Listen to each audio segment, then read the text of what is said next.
ஒருமுறை ஆதிசங்கரர் ஒரு ஊர் வழியாக நடந்து சென்று கொண்டிருந்தார். ஒரு சின்ன குட்டையில் தண்ணீர் குறைவாக இருந்ததினால் அதிலிருந்த மீன்கள் தண்ணீருக்காக பரிதவித்துக் கொண்டிருப்பதை பார்த்தாராம். அந்த வழியாக தண்ணீர் எடுத்துக்கொண்டு போன கிராமத்து ஜனங்களிடம் மீன்களுக்காக கொஞ்சம் தண்ணீரும் கேட்டாராம்.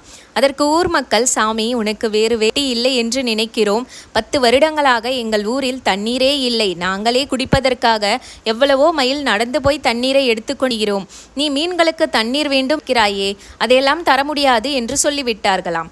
தண்ணீர் எங்கே கிடைக்கும் என்று சொல்லுங்கள் என்று கேட்டுக்கொண்டு 10 மைல் தூரம் நடந்து சென்று தன்னுடைய கமண்டலத்தில் தண்ணீரை கொண்டு வந்து அந்த குட்டையில் கொட்டினாராம். அங்கே இருந்த மீன்கள் எல்லாம் தண்ணீரில் சந்தோஷமாக துள்ளி குதித்து நீந்தினவ. இந்த மாதிரி ஒரு சிறிய தர்மத்திற்கே மழை வர வைக்க முடிகிறதே, 10 வருடமாக தண்ணீரே இல்லை என்று நீங்கள் சொல்கிறீர்கள். நீங்கள் எவ்வளவு தான தர்மம் செய்ய தவறிவிட்டு என்று சொன்னாராம். எங்கு தான தர்மங்கள் சரியாக செய்யப்படுகிறதோ அங்கு தண்ணீர் பஞ்சம், உணவு பஞ்சம் வரவே வராதாம்.